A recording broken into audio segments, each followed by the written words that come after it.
On this episode of Behind the Badge, we're headed out on patrol with Officer Frank Ford to learn what it really means to serve the community.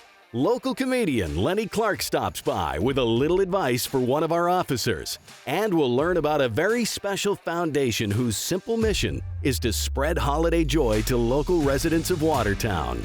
Hi, I'm Officer Frank Ford with the Watertown Police Department, and you're watching Behind the Badge.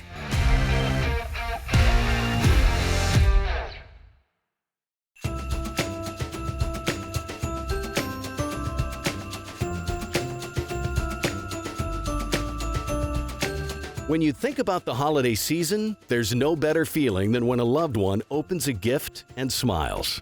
Well, there's a very special organization in Watertown called the Hooley Foundation. It's named in memory of Watertown Police Sergeant John Sonny Hooley. His mission was to make sure no child or family went without a gift at Christmas time. The Hooley Foundation's been around for about 20 years. Prior to that, it was organized by John Sonny Hooley, who was a sergeant here at the Watertown Police Department.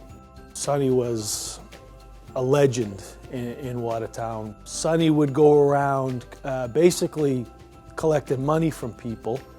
He knew of families that needed help, and he would give them the money to buy gifts for their kids. He did this for years, and he did it unknown. No one really knew except for his close circle of friends. When Sonny passed, we kind of put some ideas together and eventually to where it is today. Last year, the foundation provided over 300 families with gifts. It's an incredible partnership between the police and fire departments, as well as the local business community, who all come together to personally deliver the gifts. As a member of the police department for over 30 years, it's what Sonny's mission was all about.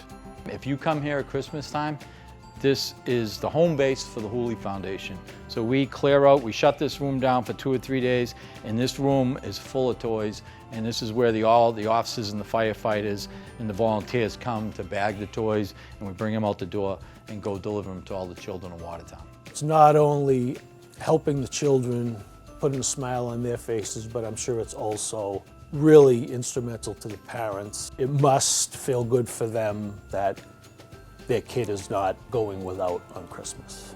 You know, I've been fortunate enough to be doing this for 21 years. One of the benefits of doing it is seeing the reaction from the people at their home when you do deliver the toys. They give you a big hug and they thank you, and you know, that's the most rewarding part of the process. Merry Christmas! Naturally, being a patrol officer for the Watertown PD, you meet a lot of different people while out in the community. Some of those encounters can be very memorable. How memorable? Funny you should ask. I was working a detail on the bike path off of Pleasant Street, and Lenny Clark, the comedian from Boston, rode his bike past me, and he stopped and we talked for a little bit. What was that? It was a funny conversation, I'll leave it at that. Hey, Brendan, it's Lenny Clark. I hear you've been stealing my jokes. Don't make me come out to Watertown and make a citizen's arrest, you son of a See you later. My name is Frankie Ford, and I'm a police officer with the Watertown Police Department.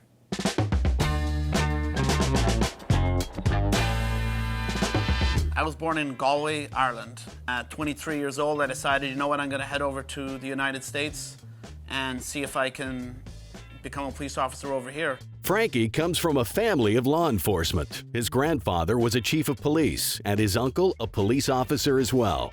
Frank decided that Watertown, Massachusetts was going to be his landing spot. Little did he know that an unlikely opportunity was going to change his life forever. I worked in Meat Spot, which is in Watertown Square.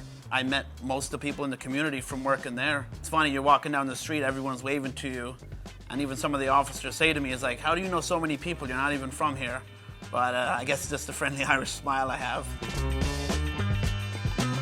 Welcome to the Meat Spot. You mightn't recognize me from this time because I grew a stash out last time you see me. This is my humble beginnings, the Meat Spot. That's Frank. Frank spent 5 years working at the Meat Spot. He used that time to meet people and become a respected member of the community. At the same time, Frank was studying and preparing himself for the police academy. And let me tell you, even though it's been a while, he can still sling a mean sandwich. You still got it? Still got it.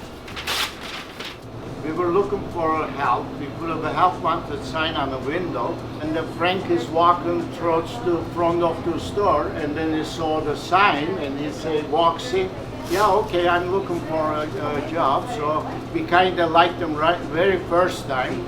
That was the story, till he became a police department member. Here you go, bud. This was a great stepping stone, especially moving here, not knowing anyone in the community. I moved here and it's a good place to meet everyone. Similar to the police force, you gotta be good with people and you gotta have great communication skills, and this place definitely helped me with my communication skills and talking and just getting to know the locals. I'm a big community guy. I love my community. It's my adopted community that has accepted me from all my experiences, and building those relationships with people, it's very, very rewarding. That is what they're talking about, serving and protecting. I still got it. Meat Spot, Watertown staple. On the next episode of Behind the Badge, we'll continue along the tour of the police station with Chief Mike Lawn. We're headed back into the crime lab with Detective Dave McNeil, and we'll take a ride along with Patrol Officer King Lamb. Thanks for watching. We'll see you next time.